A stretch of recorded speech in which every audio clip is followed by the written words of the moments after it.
Good morning, everyone, and welcome to the Mac, Jack, and Jim Big Football Show as we're here every Sunday, 8 to 10 a.m. Of course, in the near future, that's going to change because football will be leaving us. We'll probably have one more show after this.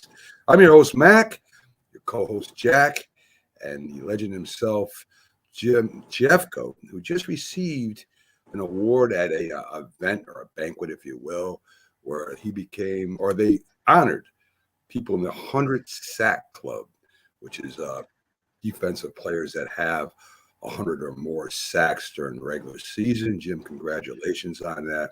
Well deserved. Again, folks. Thank you. The greatest defensive end in Dallas Cowboy history.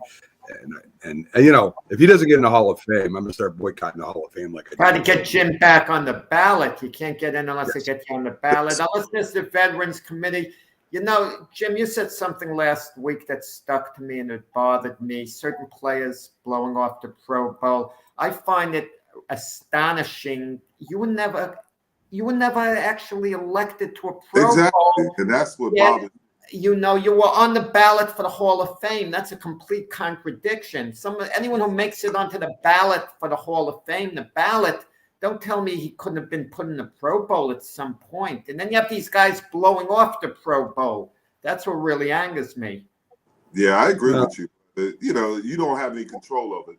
From what I'm understanding, the sports writers and the columnists determine who goes in the Pro Bowl. And there's some guys that I thought DeMarcus Ware had a good case to be in there, Darren Woodson, and I'm not saying anything about the guys that were in there. They were tremendous players, and they impacted the game. But I thought there were other players that deserved the opportunity to be in there.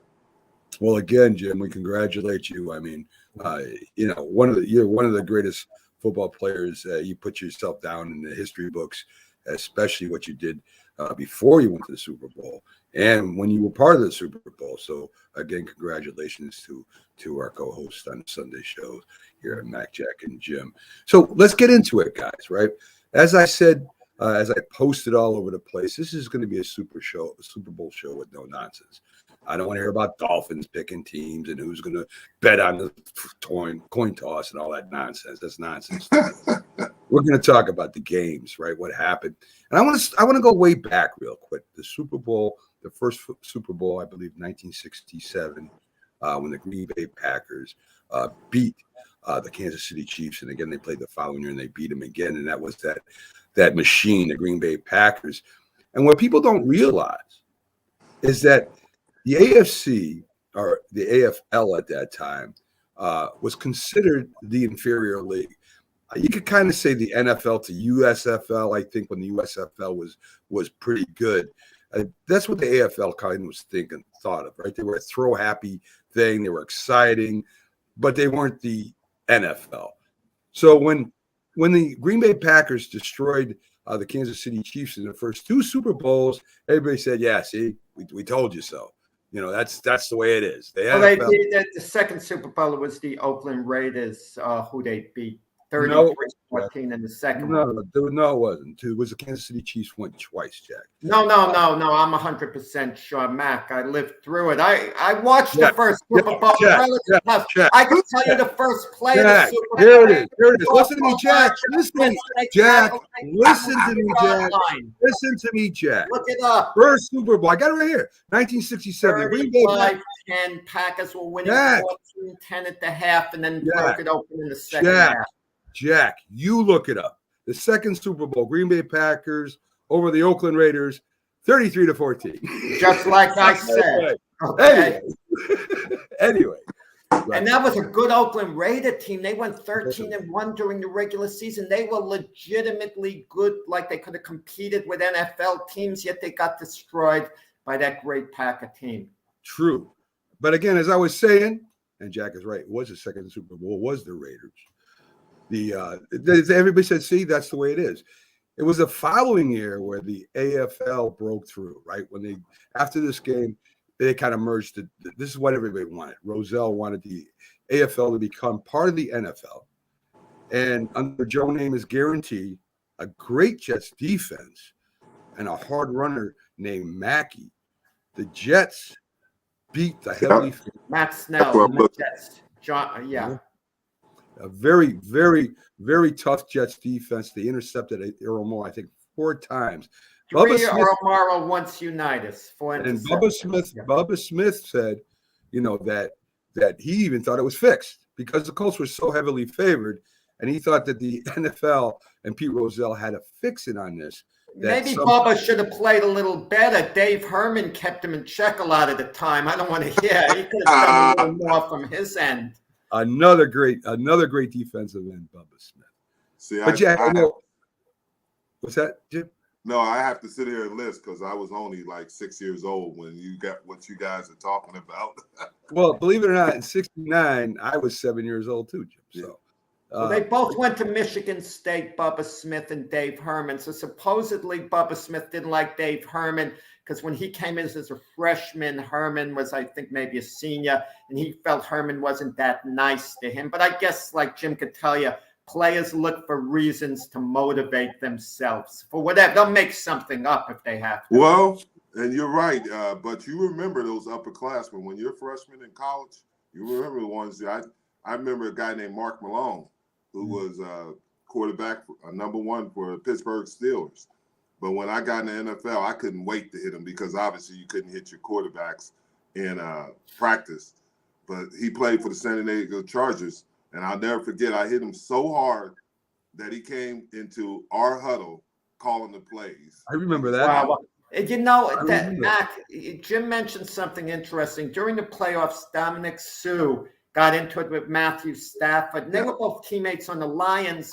Was there a certain animosity there, or was it just junk talk trying to motivate? No, I think it was an animosity. It was something that went on that there's a lot of things go on in practice you don't know about in certain players, especially quarterbacks, because they know they're going to get hit, so they can be a little louder until they're on another team or you're on another team. So Jack, we got Keith waiting backstage right now, but I want you to talk a little bit about the Jets Baltimore Super Bowl. You watched it. I really didn't watch it that much. I barely remember it as a kid. I really didn't start watching or understanding the Super Bowl until Kansas City played Minnesota. So tell us a little bit about that the most significant Super Bowl in history, because it combined 2 different conferences into one league. Going into that game, a lot of people thought that Baltimore Colt team was the greatest NFL team of all time, even better than the Packers. They were 13-1 during the regular season. The one game they lost to the Vikings, they avenged in the playoffs. In the NFC Championship game, they beat the Cleveland Browns 34-0. The Jets just got by the Oakland Raiders 27-23 in a thrilling game.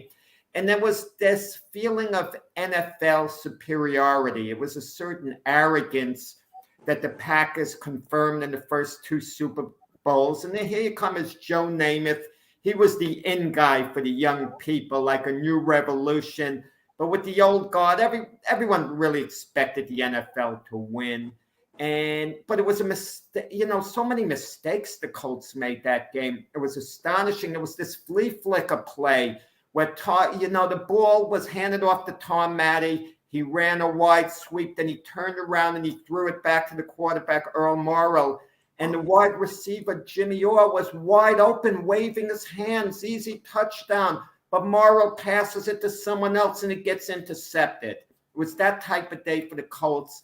Earl Morrow was intercepted 3 times, yanked in the second half. Then they put it back in Johnny Unitas. Unitas's arm was shot. He wasn't the same Johnny U. He gave them a temporary lift where he took them down the field for a touchdown, but he really had nothing. And what bothers me about that game, the Jet running back Matt Snell should have gotten the MVP. 30 carries, 121 yards, 4 catches for 40 yards. He even played special teams. But, of course, Joe Namath was the man. He was the emotional leader. The hype was around Joe Namath. And even though his bottom line stats really weren't that great, 17 for 28, 206 yards, You know, they gave Joe Namath the MVP, and Matt Snell, his performance basically has gotten lost in history. But it changed the culture of the NFL. Now the AFL teams merged onto the NFL because of that. And you're right. Matt Snell, I agree with you, should have got the MVP of that game. Backstage right now, we're going to bring up Keith Engel, TGI Sports host. He's been following the Patriots since he was a kid. So this would be some interesting thoughts about the Super Bowl in the New England Patriots. Good morning, Hello, Keith. gentlemen. Keith, Oh, that's right. how are you, Keith? I'm in the middle of the Caribbean, and this is my time out from having fun to be with you guys. That sounded wrong, right? Yes, but as I said before, we got all our guests running around the world. As I sit here in the sports corner, I've got to renegotiate my contract. That's because the money we're getting, the travel money is extraordinary. We get on this show. Crazy. So Keith, as I said, you've been following the Patriots forever, and I remember when the Patriots, all the way back to Jim Plunkett when he was a rookie, and he was Rookie of the Year that year. But the Patriots really never had a great team until that '85 season when they went on to play the Chicago Bears. That buzzsaw, that defense. Yeah. Where Steve Grogan, I think, wasn't the other quarterback. I'm trying to remember his name. Tony Easton. Tony Easton. He was Tony drafted Easton. in the same class as Jim, right, Jim? Yes, that is correct. Yeah. So Tony Easton Yeah. started. I guess Grogan came in to see if he could rally the troops. So what do you remember about that Super Bowl, Keith? I remember Tony Easton looked like a deer caught in the headlights. He was 0 for 6 with an interception and a fumble, and they had to get Grogan in the game. And they got ahead 3-0 in that game, and we were all excited. And I was doing a little more partying at 25 years old, so the next thing I remember was 35-3. So it was very ugly.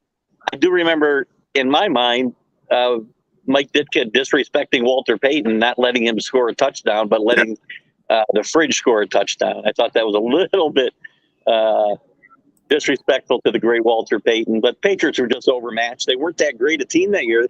They got it together. They started 2-4 and got on a real good streak when Grogan started playing. And they really ran the ball well that year. Also, another thing I remember was Irving Fryer was on that team, and he was in trouble the night before the game for having an altercation with his wife. So a lot of weird stuff always swirled around that team in the 80s for sure. Well, I mean, you guys bounced back big with the hiring of Belichick, and then you guys go on, a 10 Super Bowl game appearances. That was 15 years later, though. They had Bill Parcells in between that. Very true. He did go to the Super Bowl 1 year with them. And, of course, that thing with the Jets with Belichick and then leaving the Jets and was head coach for an hour and then going to the Patriots. But, I mean, what is your best? I mean, what do you think is the best? I mean, the Patriots are in so many Super Bowls. What was the best game the Patriots won? And there was some really exciting ones, Keith. Oh, I was on a cruise ship for that one. It was Super Bowl 51. They came back 28-3 with 5 minutes left in the third quarter. They're down by 25 points, and it was the most remarkable finish I've ever seen to a football game in my life. Against Atlanta, Keith? That was the best. Against Atlanta, yeah. That was the best. And, plus, besides the atmosphere that I was in and the game circumstances and everybody on this ship rooting against either for the Falcons or against the Patriots, it was a lot of fun that night. So that's probably my best memory. The worst one's got to be the best team they had, and I won't talk about that one with you in the room, Mac, because we know what the outcome of that game was. Yes. How about the one where against Seattle on the goal line, Malcolm Butler? That's another one. That's a great game, Jim, because it's funny. As the Seattle started their final drive, I thought to myself, here we go again, because I can't remember the wide receiver now that just made a circus catch on the sideline. Ball bounced up in the air, bounced into his hands, and I'm thinking, here we go again. Same thing all over again as we went through in the two Giant games, two great catches. And, look at Pete Carroll gets maligned, or the Seahawks get maligned for not running Marshawn Lynch there. But, if he doesn't score on the next play, they probably got to throw the ball there somewhere anyway. And they might as well do it where somebody doesn't expect it. But I don't know. Jim might have a different take on that. No, I agree with you. Is there any chance, especially Jim would know playing the defensive line, is there any realistic chance the Patriots could have stopped Marshall Lynch 2 plays in a row, 1 yard to go? I can't see it, but I don't is it either. realistic that they could have actually held him? Whew, that Yeah, but would've they been- didn't have any. I don't think they could have taken a chance. Yeah, I don't think Marshawn Lynch was. He was the big back that could. He find a way to get in. Yeah, I think it was a huge mistake. In fact, Butler said from tape they knew exactly what the play was going to be. That's why he jumped around. They practiced it all week. Yeah, they practiced that all week long. Yeah, and you know what? And I don't know if everybody forgets it, but one of the things in that series is when they got down there and they got to wherever they were, the 1 or the 2 yard line. I think the whole Seattle sideline expected Belichick to start using his timeouts because there was still over a minute left in the game. Yeah, And he did not use timeouts. And I think he confused the sideline a little bit because he put it on them. You decide what to do. And I think that had a little played into what happened after that as well. I'm surprised you didn't pick the first Super Bowl they won, Keith. Well, yeah, it's hard. It's certainly in the top 3. It's funny. You guys talked about Namath getting the MVP in Super Bowl III. Brady got it in that one, threw for about 121 yards. So he probably wasn't the MVP of that Super Bowl either. But that happens a lot with quarterbacks, right? So that was an exciting game. I didn't, I don't know. When they came out as a team, and nobody did that in those days, everybody got introduced individually pretty much. After 9/11, they started getting introduced as a team, as maybe other teams did as well. But as soon as they came out as a team out of that tunnel, I thought they had a chance to win that game. And the defense really played tremendous against that great Ram offense and really set the tone. And it was an exciting game. You're right. I could have picked that one, but the Atlanta one just stands out for me. Oh, that was Funny, they get the documentary on the Tuck rule. Imagine the Patriots had lost that game. Who would have won the Super Bowl that year with the Patriots? Would it have been the Raiders, the Steelers, or the Cardinals? That's a great. I think the Steelers would have won, actually, myself. Well, they would have gone. Whether they would have beat the Rams, I don't know. Well, the first Super Bowl, Keith, you guys were 14-point underdogs. Yeah, 14 and a half. Yeah. Very, very interesting to me that, this is where they were very, you don't see that any. Yeah, that's it's interesting because people were thinking I was crazy because I was in a big Super Bowl pool and had a chance to win like $3,000 at the half. And if it stayed that, but David Patton caught a touchdown right near the half. I wanted the touchdown more because I'm going to blow $3,000. I want the Patriots to win the Super Bowl. So there you go. Had some Keith, friends ridiculing me for that choice.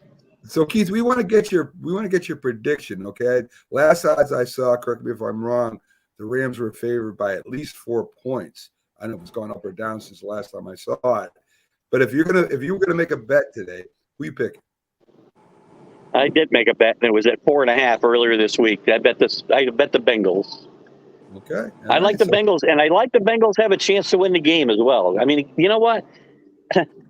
They don't. You watch them play, and they're not terribly impressive to watch play in my mind. But they're never out of games. They do it kind of ugly, and they just got a resiliency and a grit to them that you gotta admire. And I just feel they're going to be the tougher team than the Rams today, and they'll outlast them. Rams are going to play well, I think, but I think the Bengals will at least cover the spread, if not win the game. Very interesting. Very interesting. All right, Keith, I'm going to let you get back to your cruise there and back to your fun.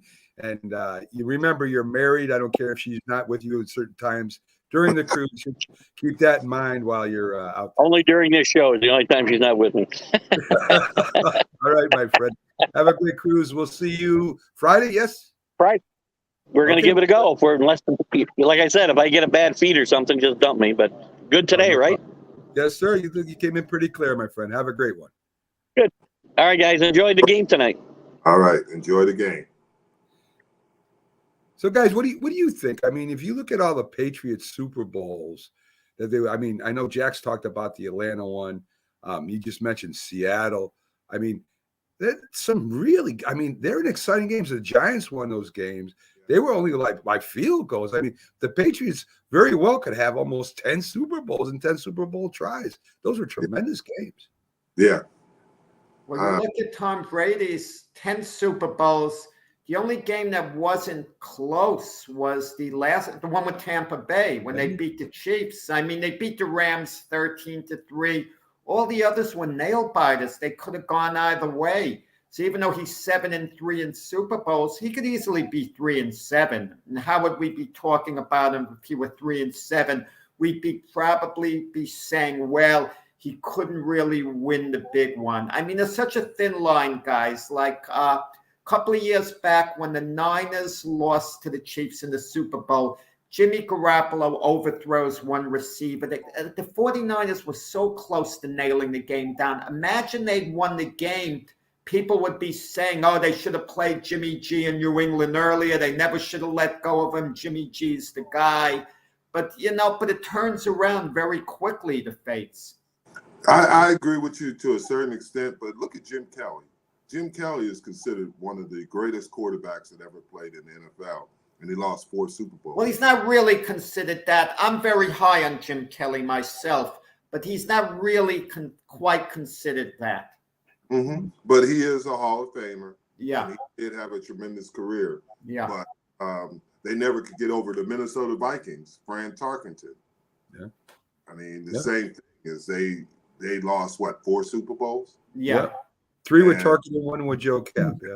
So, and I shouldn't just say the quarterback with those teams because you had great Carl Eller and guys like that on that team. So, and then obviously in Buffalo, they had Andre Reed, Bruce Smith, James Lofton, and guys of that nature. But I shouldn't really say that, but these were great teams. They just couldn't get over the hump. The Rams have never won a Super Bowl, and that's kind of shocking. You know, in L.A. Jim, I always said wins and losses aren't really a quarterback stat. You could put as many stats as you want. I mean, the quarterback can have a great game and you lose. The quarterback can have a terrible game and you win. It's more a team stat than it is a quarterback stat. That's why I don't like that. Because, if you're going to say Jim Kelly is come up short and he's not in the same, in the same rankings as, say, a Joe, say a Tom Brady, say a Joe Montana, say, whatever. If you're going to say that, and you don't say, well, the San Francisco 49ers were just a better team than anyone else that year, you're missing the whole. I agree. And I agree with you 100%. But it's perception, guys. What happens if Scott Norwood makes the kick? The Bills win the Super Bowl, but they lose the next 3. How do we look at them? The next 3 Super Bowl losses look better than they actually are because, they went, but they already won one, we'd be saying.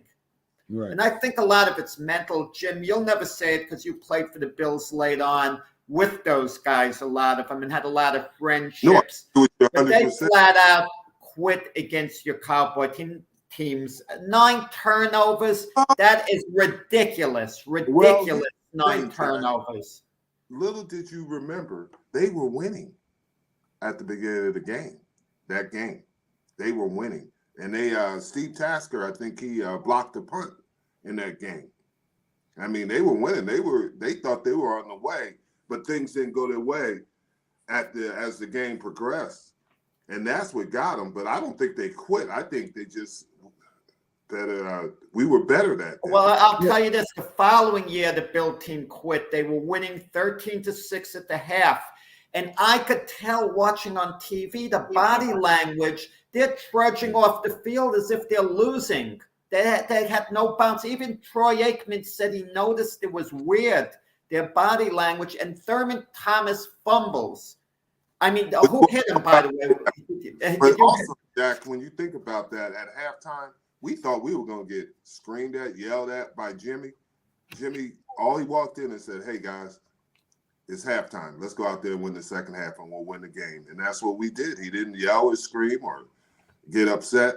We went out there. It's like he knew you guys were going to win, and it's like they knew they were going to lose. As soon as Thurman Thomas fumbles, and you get a touchdown and it's tied, it's like the ghosts have came out for them, and they're thinking, "Oh, here we go again." Well, folks, they were we're fine. going to get to Robert Butler right now. We'll reminisce more about the Cowboys as we go on. So we got Robert Butler coming in here as Well, he we're comes gonna with Cowboys. I'm going to get to Super Bowl Jack, again in our lifetime, Max. We may as well talk about it now. Jack, please let me introduce Robert. We have Sports Scope host Robert Butler coming in as he does every week, and blesses us with his appearance on the show. How you doing today, Robert?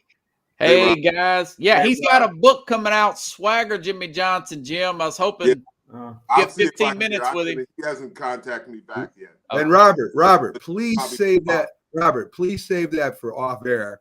We're doing a show live right now. Jack doesn't realize that. I hope you do. Well, listen. I mean, So- Rob's a little upset himself with the Titans. getting It's rough, man. It's rough. Yeah. So Yeah. So Robert, let's get to it, right? The Super Bowl game today, the Bengals versus the Rams. Do you think this is the game that the NFL really wanted to be the Super Bowl this year? Well, the Rams, the fact that it's in SoFi Stadium, I'm sure they wanted this. As far as Cincinnati, you've got a young quarterback there. They're trying to promote. I'm not a big person with it being small markets. I mean, I think that the NFL likes the star power in the quarterback. So I would say yes. So you don't think they would rather have like the Cowboys versus the Chiefs or something like that instead of this game? Look at the Chiefs. Look how small a market they are. Look at Green Bay. So I think star power really helps. The market thing's a little bit overplayed, in my opinion. Yeah, I go with you there. When you talk about all young head coaches, we talk about Brian Flores. We talk about, what happened to him, and he was a star coming up, and some of the other ones. We really don't mention the head coach of the Rams that much. I don't have anybody say, "Oh, he's a good young coach." And this guy's been to 2 Super Bowls in like 5 years. Do you think he's probably the best young coach in the NFL today? I tell you guys, I was looking at him, 36 years old, 2 Super Bowls, 2017 Coach of the Year, 679 winning percentage. We thought Jared Goff was going to be a bust, and with Jeff Fisher there, and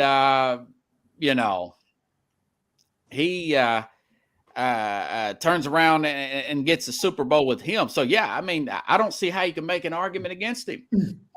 I mean, Now, That kind of resume.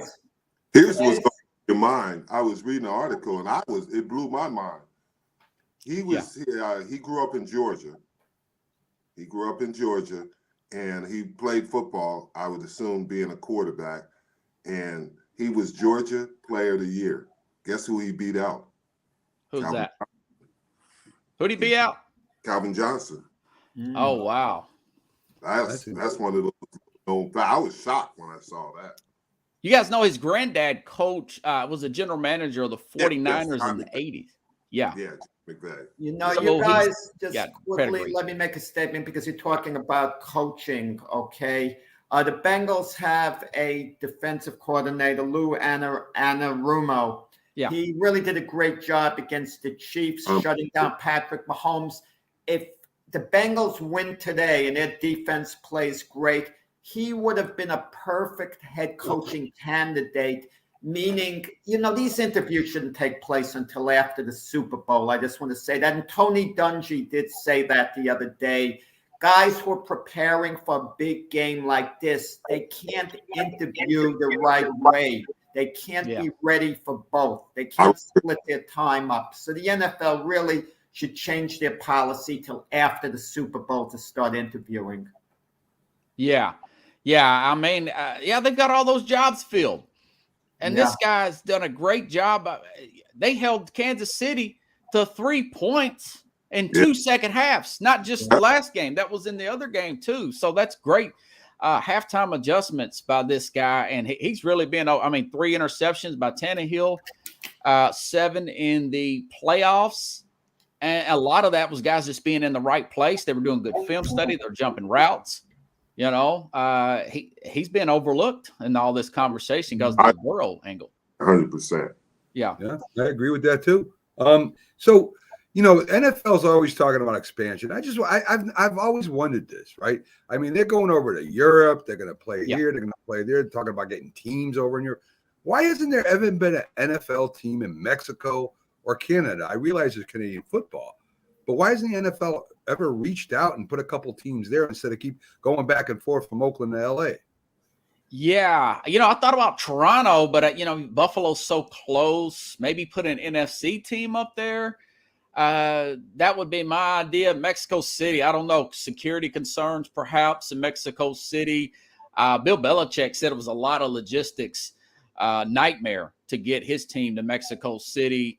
I think a lot of this is just about public relations promotion. They're going to play a game in Munich next year. Yeah. There's no way they're going to put a team out in Germany. Yeah. The distance there. Yeah. We got 2 quarterback openings on 2 playoff teams, which is kind of, I don't know if it's rare, but it doesn't happen a lot, right? You've got of course, Tampa Bay with Tom Brady retiring for the moment, and the Pittsburgh Steelers losing Big Ben. What do you think these teams go from here? Do you think they go for a veteran? Do you think they draft? These teams are still good enough to win. I would imagine they go with a vet first, right? Yeah. Tampa. Now there's talk that maybe Brady comes back. They're kind of leaving the window open. Brady's leaving the window open. I told you I'm the first one who said it about Brady. Yes, you were. I'm just afraid Brady's going to stay one season too long. He's going to get drug off. I know it's his life and his prerogative, but Tampa and the Steelers both have cap room. Steelers got $32 million in cap room. They got the 20th pick in the draft. I would like for Steelers to possibly try to work a trade up and get Kenny Pickett from Pittsburgh. I don't know if they can pull that off having the 20th pick, though. They've got a lot of defensive players. Possibly they could trade up. I know Aaron Rodgers and Russell Wilson, they would have to do massive salary cap adjustment issues there because of their salaries. Possible Deshaun Watson deal. I think Garoppolo would be on the table for both teams, though. Realistically, Garoppolo and possibly drafting another quarterback for both teams. Guys, Mason Rudolph has been on their team for so many years. You don't keep a guy on your team that long if there's no chance of him taking over for Big Ben. He's in the discussion, Mason Rudolph. I think he's going to be given a legitimate opportunity. And didn't they like the ex-Washington football Wayne player? Haskins? Wayne Haskins. I don't know how good he is. Yeah. He did play well in the preseason. And then Mike Tomlin did express he'd like a little bit more mobile quarterback. Right. What do you think about, you got Trubisky behind at Buffalo, sitting behind Josh Allen. You've got some backups that might have a chance at one of these teams. Even if they go with a rookie like a Pickett or something, I shouldn't say he ain't going to come in and win, but to go on Tampa Bay team that's one game away from the Super Bowl, or Pittsburgh Steelers team that's always competitive and always has a chance, to bring in a rookie would be a big chance for them to take. Well, teams do it all the time. It gives you a lot of cap room to maneuver. They still have issues on their offensive line, man. They just seem like he was throwing short because he knew he didn't have any time down there, up there, Yeah. They're going to have to spend some money on that offensive line. Pittsburgh knows that.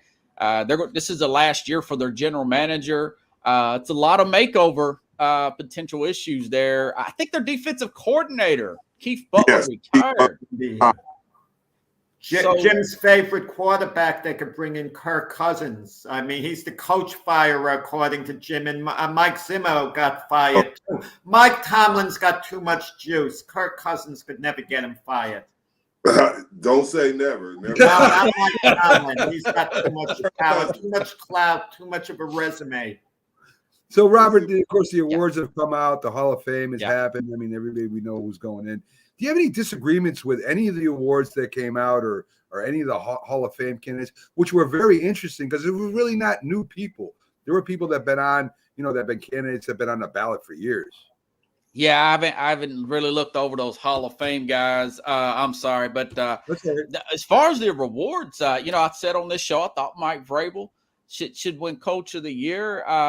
Last Yep. week, I like Mac Jones, but I said I thought that Jamar Chase with those 200-yard games, I think he had 3 200-yard plus games there. Jamar Chase ended up getting it.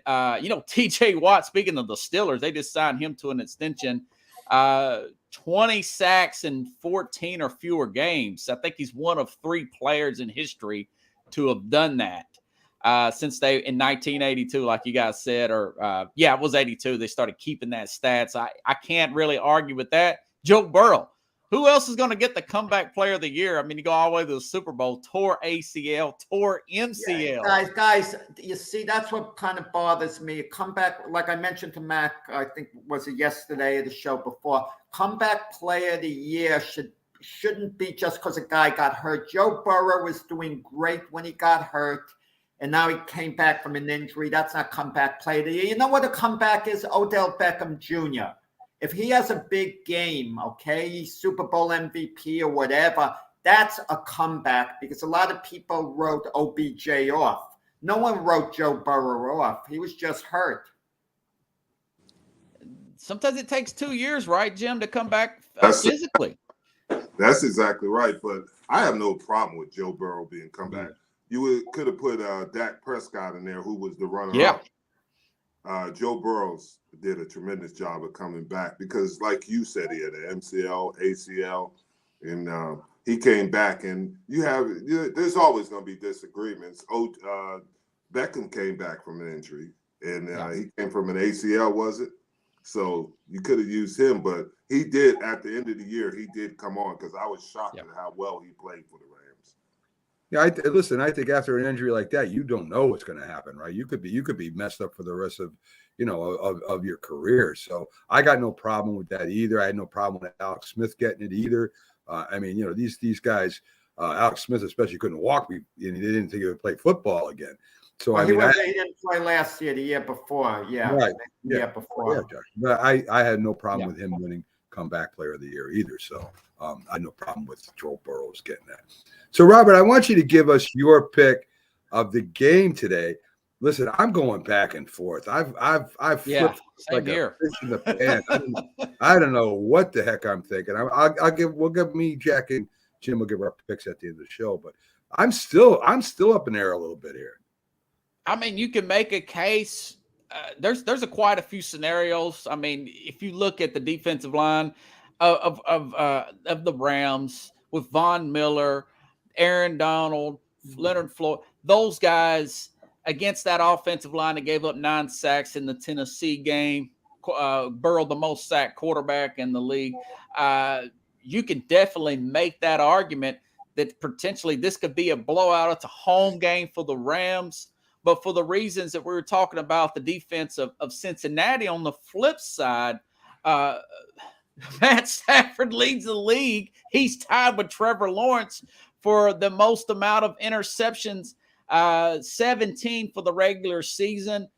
You guys, if you watched that NFC Championship game a couple of weeks ago, the 49ers dropped a few interceptions there in that NFC Championship game. They had that Stafford had there. So, but I'm looking at Joe Mixon, third leading rusher. He is the leading rusher in the postseason this year, third leading in the regular season of the NFL. Those defensive adjustments, I think Cincinnati comes up with the upset 27-24. Could be way off here. This could be 33-17 the other way. Yeah, I know, man. I got to ask, guys, does it mean anything if a team was there before? Because some of the key players on the Rams, some of them were there, not that long ago against the Patriots, and the Bengals haven't been there before in the big game. Does it mean anything? I'll let Jim go first. Yeah, Jim, go ahead. Think about this, is that Tampa hadn't been there until obviously they got Brady. They hadn't been there in quite a while. And you see what they did to Kansas City, who was there the year before and won the championship. Mm-hmm. So I don't think it makes that much difference. Buffalo, in our case, Buffalo had been there, 2 times before, and they hadn't won. And this was our first, the majority, other than Charles Haley, nobody had been to the Super Bowl.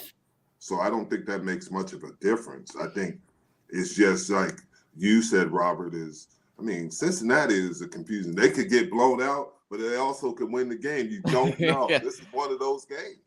Well, guys, I remember when when I watched the Super Bowls when I was younger, they had coaches would not go to the last minute to the site of the Super Bowl. They would get there early. I mean, they tried everything. I'm speaking of the Vikings right now, to win that Super Bowl, and it didn't matter. I mean, I think once the game starts, it takes care of itself, right? The best team that day wins, no matter. I mean, you could do anything else you want, and it's the best prepared, best playing team that day wins. And the following week, they may not win it. You know, the other team might win it. I just think it boils down to that one day. You know what no one ever talks about, guys? The fact of conditioning late in the year. Yeah, a lot of times you see a team just get tired, they get fatigued, and there's no fight in them at the end of the game. I mean, is that a fact of physical conditioning, or is it all mental at that point? And I was going to say that's what I was going to mention, Jack. This is supposed to be the warmest Super Bowl on record today. It's supposed to be 87, and nobody talks about that. This is a warm Super Bowl. I mean, think about the 87 degrees. So in SoFi Stadium, how it's built, it's going to be even warmer.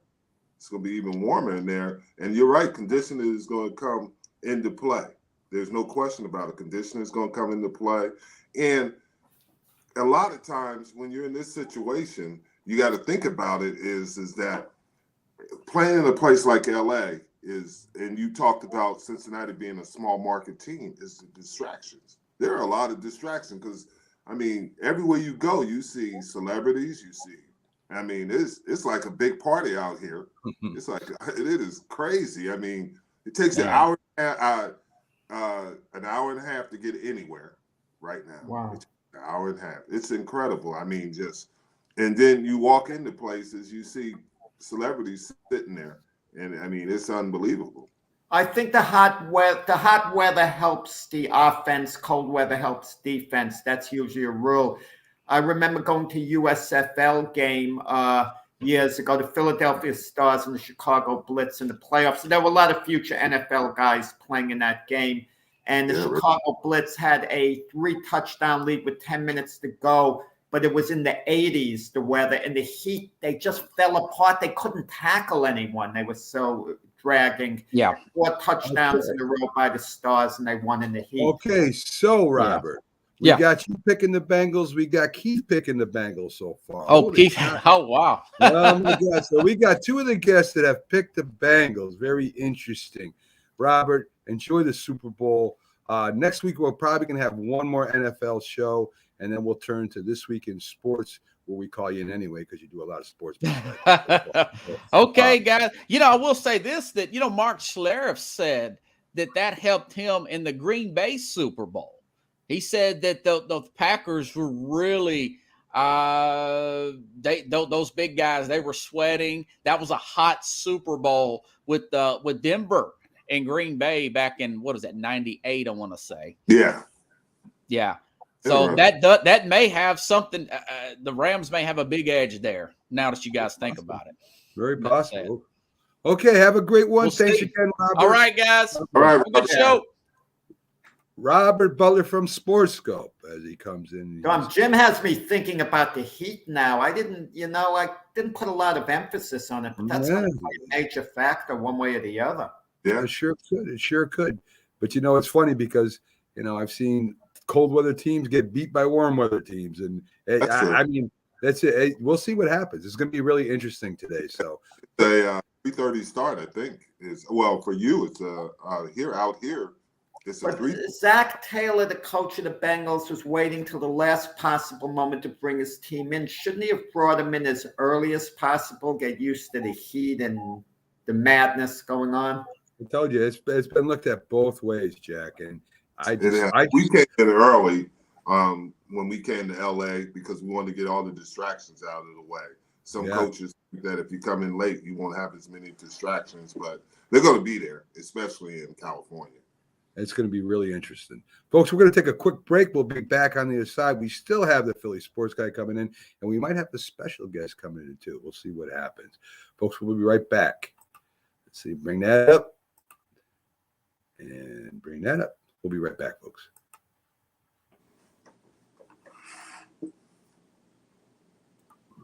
You worked too hard, you ate too much, the cheesecake made you greedy. Let your aching head and stomach hear this message from old Speedy. Alka-Seltzer, plop, plop, fizz, fizz, oh, what a relief it is. Plop, plop, fizz, fizz, oh, what a relief it is. Those Speedy bubbles relieve your upset stomach and headache fast. For acid indigestion alone, Alka-Seltzer Gold. Oh, what a relief it is. What a relief.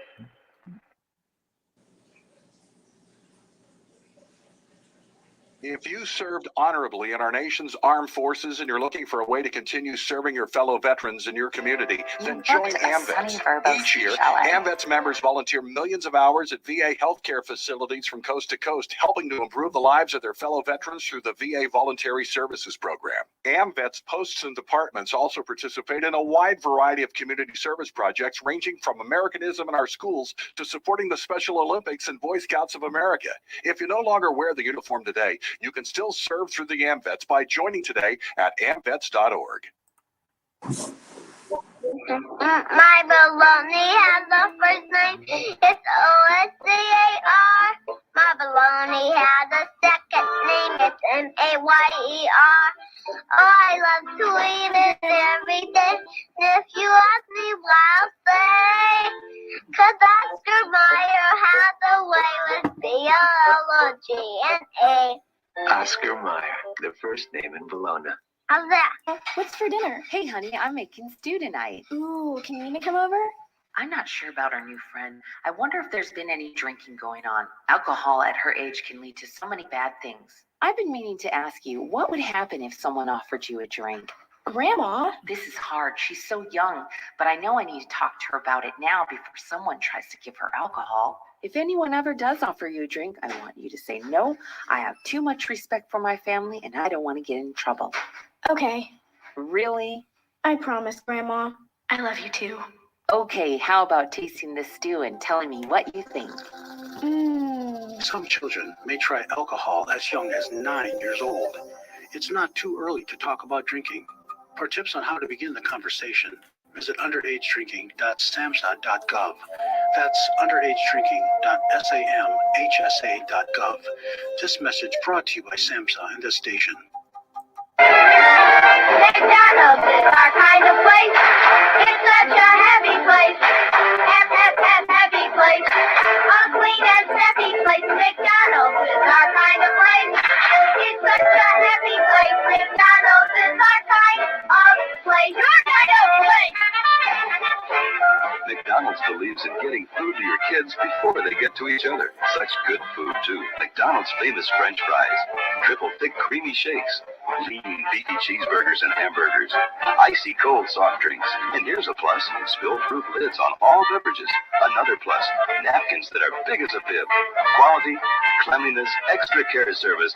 That's McDonald's. A total value that's unmatched anywhere. McDonald's is our kind of place. It's such a happy place. McDonald's is our kind of place. Your kind of place. If you talk, and they will hear you every single time. Now we're getting killed. Yeah, well, Kyle's not here. How come? Kicked off the team. Didn't Tim tell you? Kyle and some other kids got caught drinking beer in the park a couple of nights ago. Really? Yeah. Zero tolerance. He's out for the season. Come on, it's a first offense, right? That we know of. But why should that matter? He knew not to drink. I've made it clear to Matt, that's what we expect from him. What have you said to Tim? Nothing really.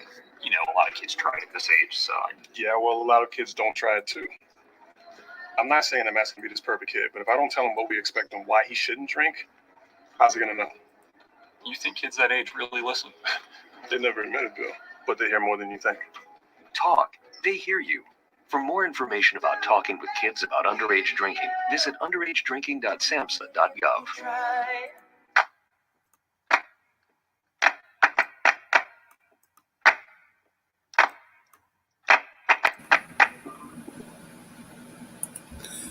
This is a presentation of Northeast Streaming Sports.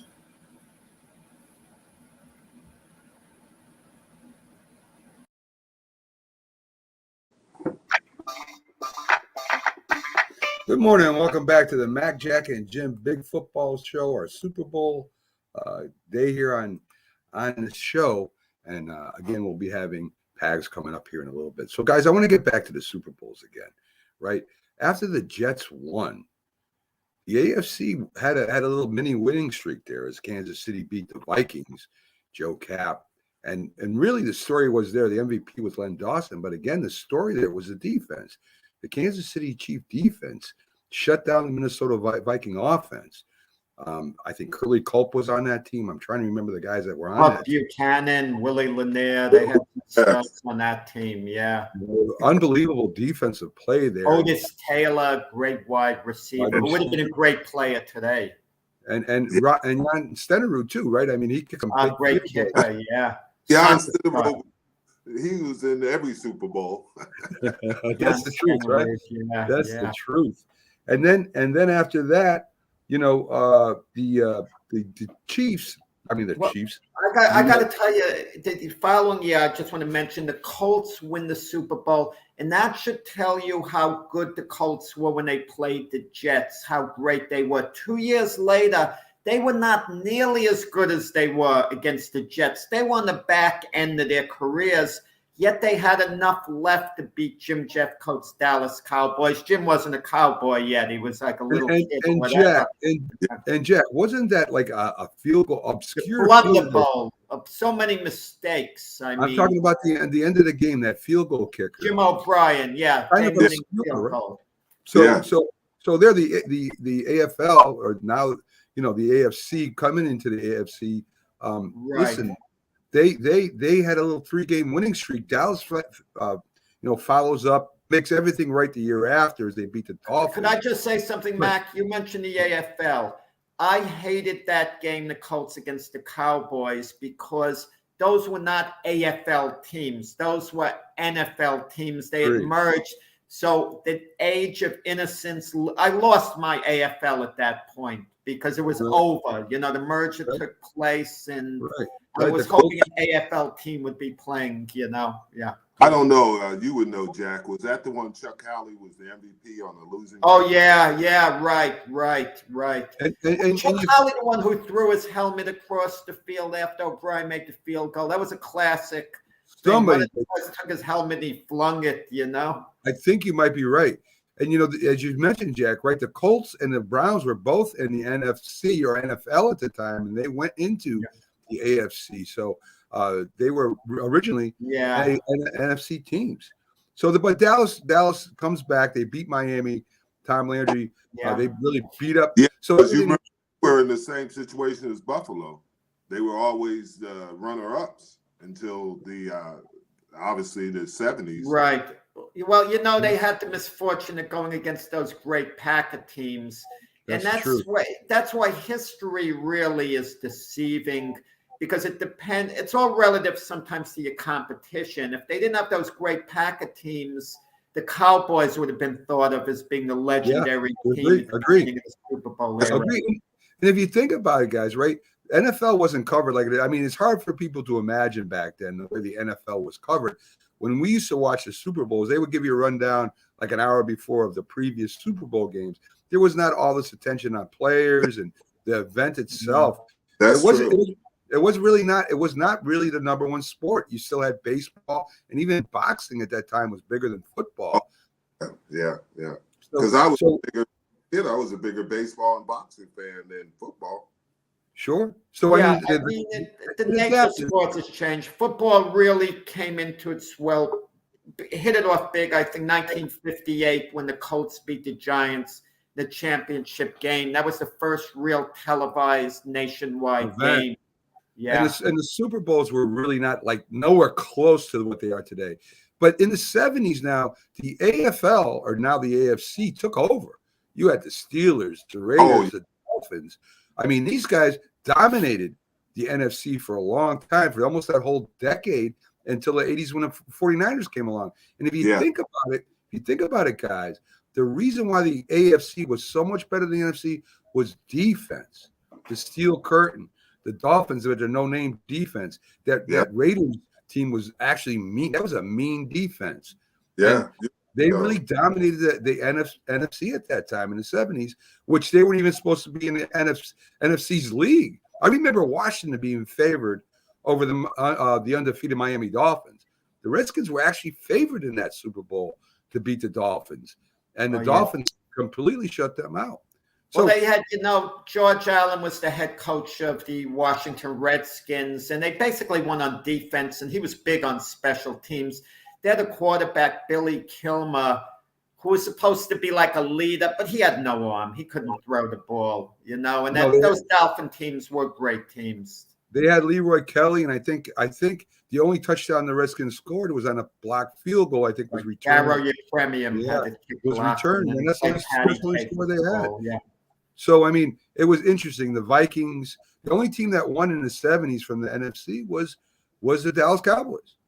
Yeah, that was it. So I mean, it was a highly AFC. So it proved it wasn't a fluke, and that's what I'm trying. I feel bad in a sense for your old coach, Coach Landry, because had his Cowboy teams not run up against the Lombardi Packer teams, who they nearly beat, who just barely got edged out, and then he goes against Chuck Noll's legendary Steelers teams, he would have had so many more Super Bowls. And he would have been in the discussion for the greatest coach in NFL history. He's one of them as is, but he would have been on that very short list for sure. First Steelers team on defense. I mean, and if you think about it, pardon me. And if you think about it, Jim, those Steelers Cowboy games were awesome. I mean, they were close. It wasn't like the Steelers beat up the Cowboys. They were in by one score most of those games. It was great games. And that's what bothers me when you think about the Pittsburgh Steelers. That was a historic defense. Now the Chicago Bears in '85, they were the best season defense, but they weren't historic. I mean, why were they one-hit wonders, the Bears? That makes no sense to be that great for 1 year, and that's it. One Super Bowl only. Well, they were in the playoffs every year. I mean, they played against the San Francisco 49ers and the Giants and the Redskins that were powerhouses back in the 80s. Yeah. Well, let's bring up the Philly sports guy, Jamie Pags. Philadelphia's been in the Super Bowl a few times. They've won once. Let's get some of his thoughts on some of the Philadelphia Eagles Super Bowls. How you doing, Pags? Good morning, guys. How are you? Also, Pags mentioned the 1960 championship game when the Eagles beat the Packers, a few years before the Super Bowl. So this way you could have more fuel to give back to Mac.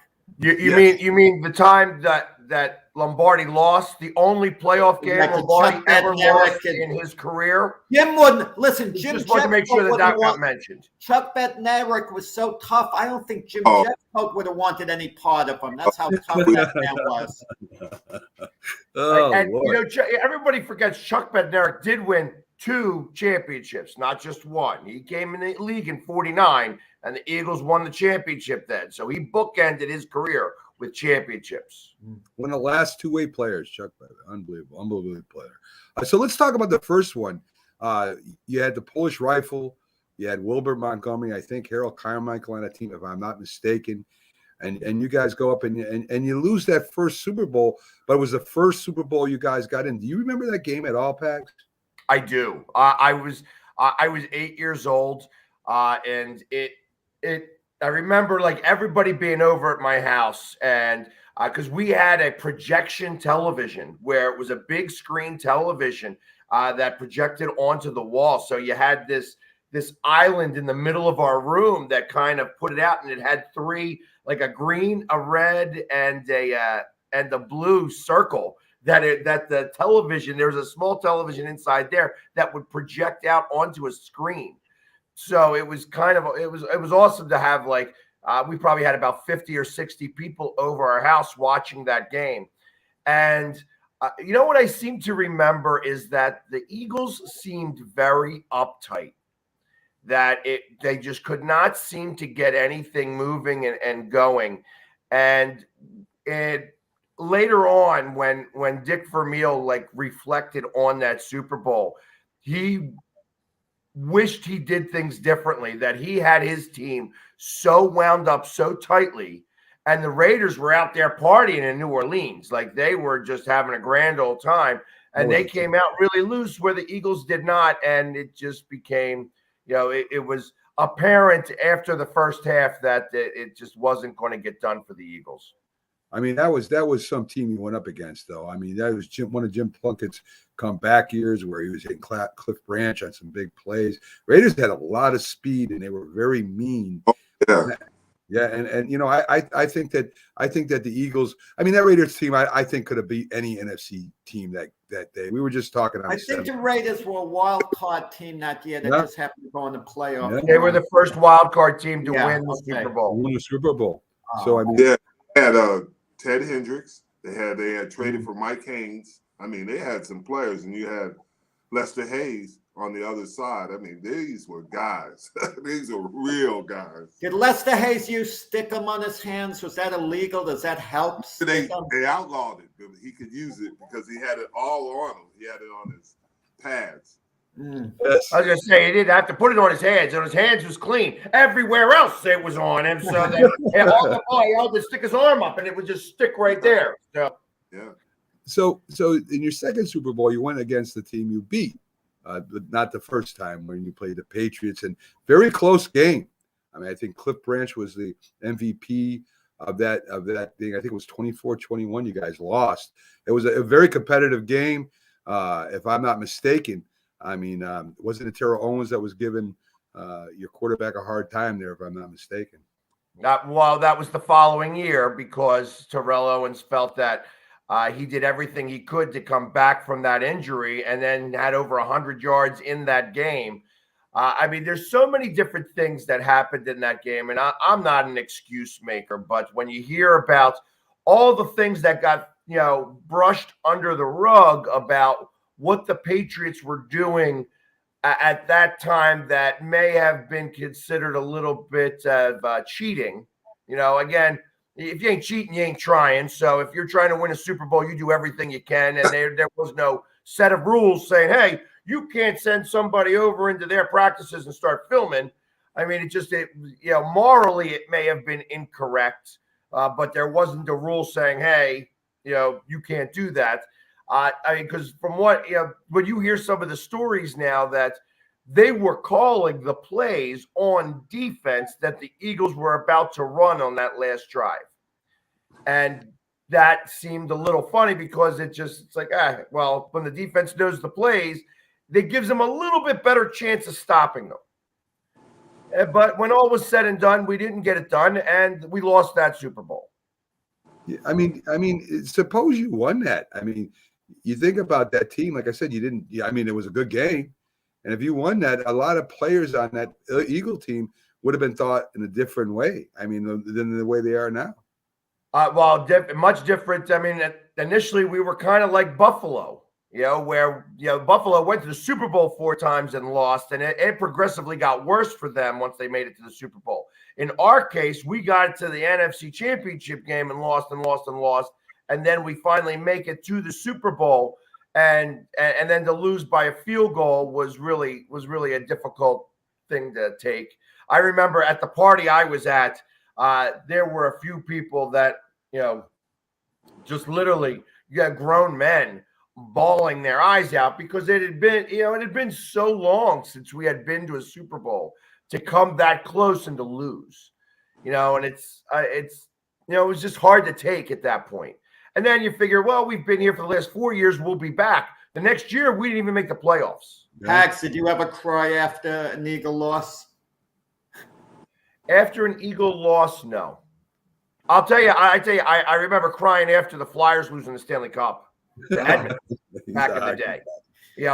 But never over an Eagles loss. However, I did cry after the Eagles Super Bowl win. Right, which we're getting. I haven't been tested. The Jets haven't been close enough since they won the Super Bowl to put it to the test for me. Even when they lost in those AFC championships, well, they were got doing pretty well. Yeah, those games weren't that close, even though one of them, they looked good when they get a 10-0 lead against the Broncos. But I kind of knew John Elway was going to bring the Broncos back. I knew that deep down we weren't going to hold on. I was close, Jack. That could have been a Giants-Jets Super Bowl, man. That could have been something else. We had a chance. Oh yeah. We had a chance. Yeah, man, that would have been great. So you finally get your due. You got this great new quarterback that gets hurt, and he's supposed to be the next MVP of the league. He goes down, and this no-name Nick Foles comes in that hardly anybody knew, and the Eagles click, and they go all the way to Super Bowl, and they win on a pass from somebody else to Nick Foles for a touchdown. I mean, what a ride that was, Pat. Obviously, that play itself is going to go down as one of the most, most unique Super Bowl plays of all time. I mean, of course, that was on fourth down. Interestingly enough, the Patriots ran it earlier in the game, and it didn't connect for them. Tom Brady missed the ball, and it was also that there is a line that was coined during that year by Malcolm Jenkins that it was, we all we got, we all we need, and that resonated throughout the entire year, or at least towards the back end of the year. And there's been a few teams that have taken that line. The Seahawks use that all the time now, where they feel like that they're the ones that coined it. I'm like, that came from us long before that. And it's unique how a team starts to solidify for whatever reason.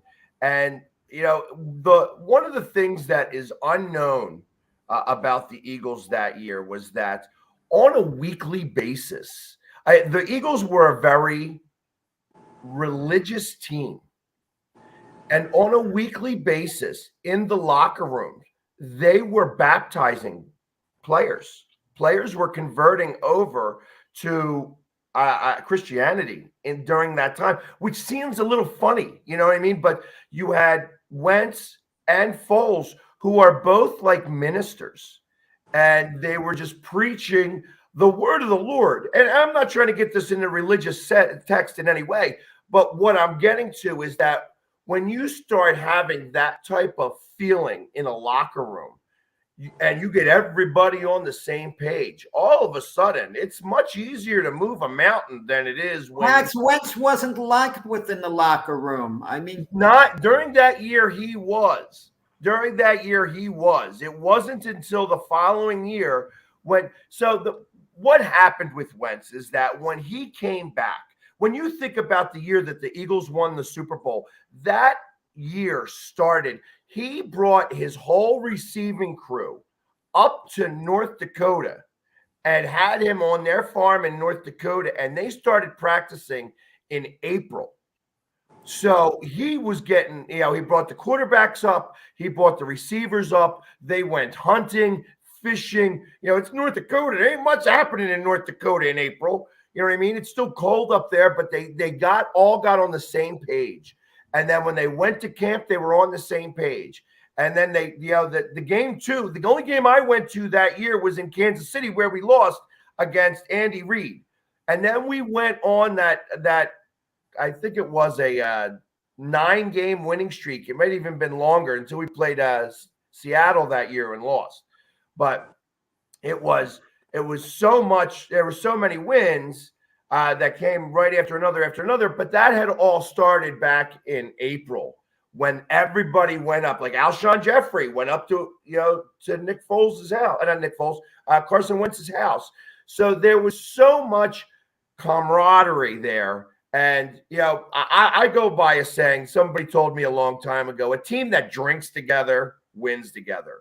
And it's kind of the same way. A team that's just is very cohesive and very friendly is going to always be on the same page. That's why when you see Brady and Gronk always seem to know where each other is at, that's because the camaraderie between the two of them are always on. They're always on the same page. And when you get a whole team on the same page like that, you're going to be able to say, okay, this is what we're going to do this time. I mean, right before the strip sack, you saw that there was a moment where you had Schwartz talk to Doug Peterson, says, hey, I'm going to get this ball back for you right now. and he called a blitz there. And I think he called 3 blitzes the entire game. And he called a blitz on that play, and the blitz is what got to Brady and got the strip sack where Brandon Graham was able to get to Brady, and Barnett recovered the ball. Just one quick thing has to be mentioned: the Malcolm Butler situation in that game. He only played a handful of plays.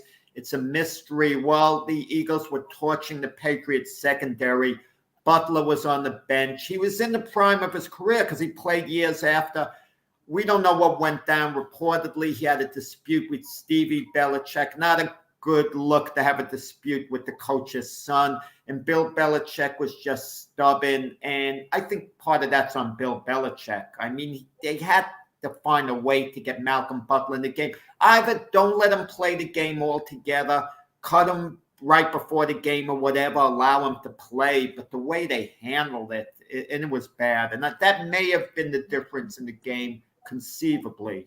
Well, also that receiver getting crushed and being out of the game. Now you lost one of your weapons early in the first quarter after getting crushed by Jenkins. I mean, that was a big play in that game.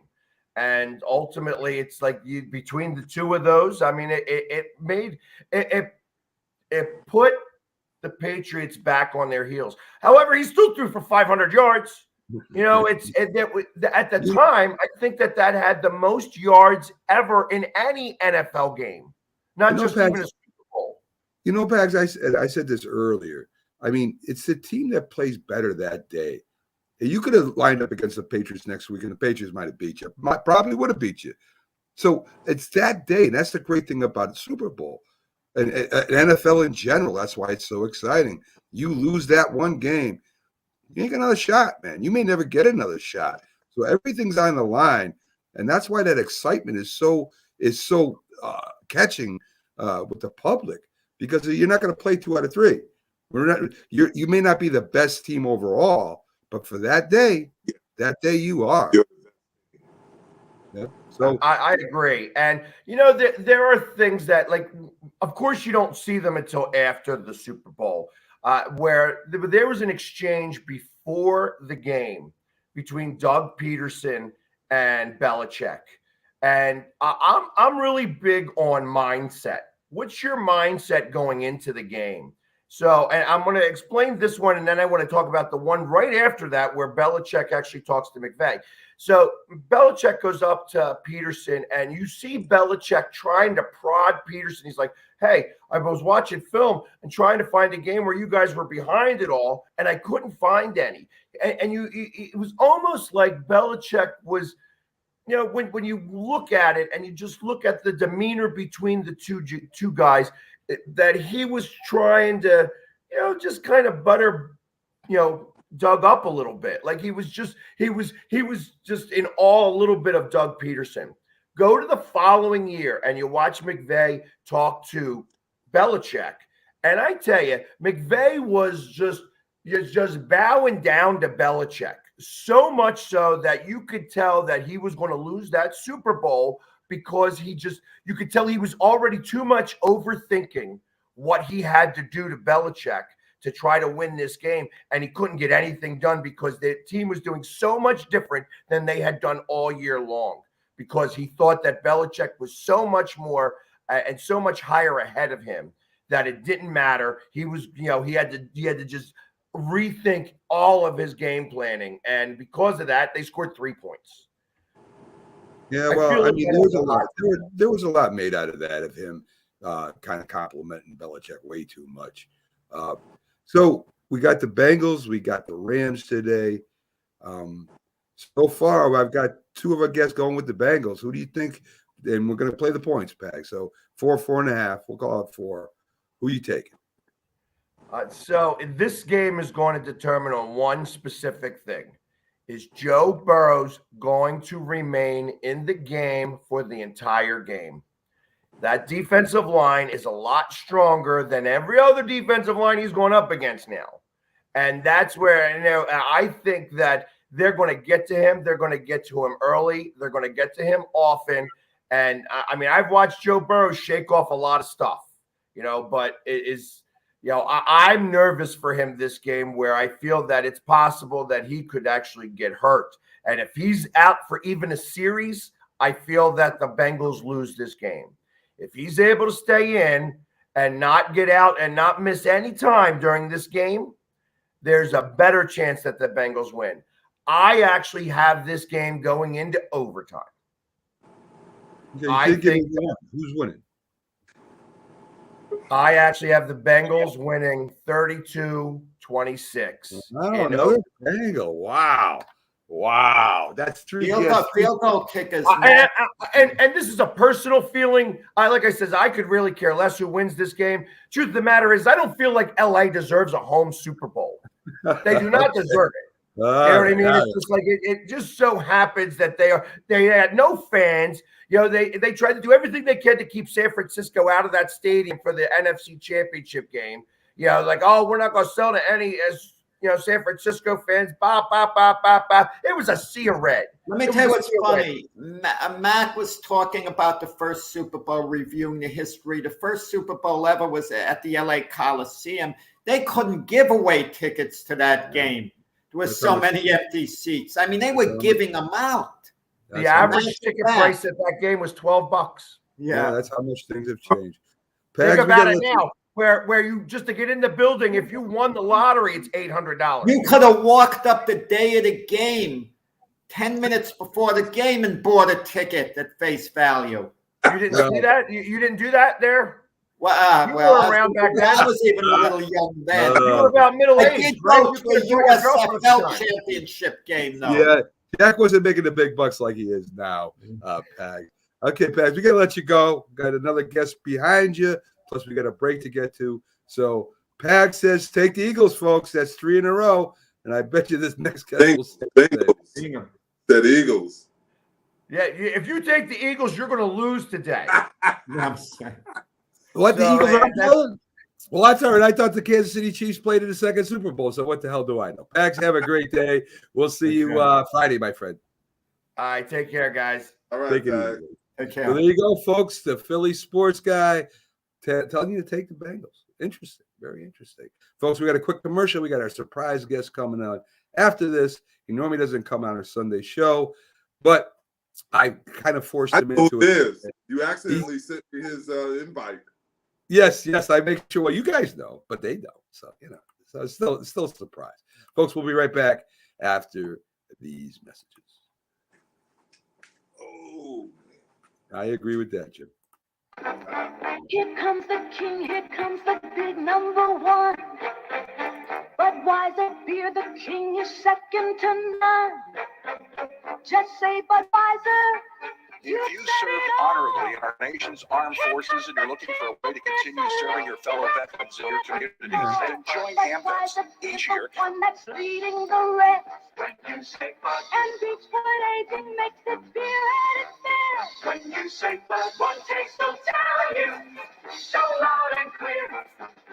There's only one Budweiser beer. When you say Bud, you said it all. if you served honorably in our nation's armed forces and you're looking for a way to continue serving your fellow veterans in your community, then join AMVETS. Each year, AMVETS members volunteer millions of hours at VA healthcare facilities from coast to coast, helping to improve the lives of their fellow veterans through the VA Voluntary Services Program. AMVETS posts and departments also participate in a wide variety of community service projects, ranging from Americanism in our schools to supporting the Special Olympics and Boy Scouts of America. If you no longer wear the uniform today, you can still serve through the AMVETS by joining today at amvets.org.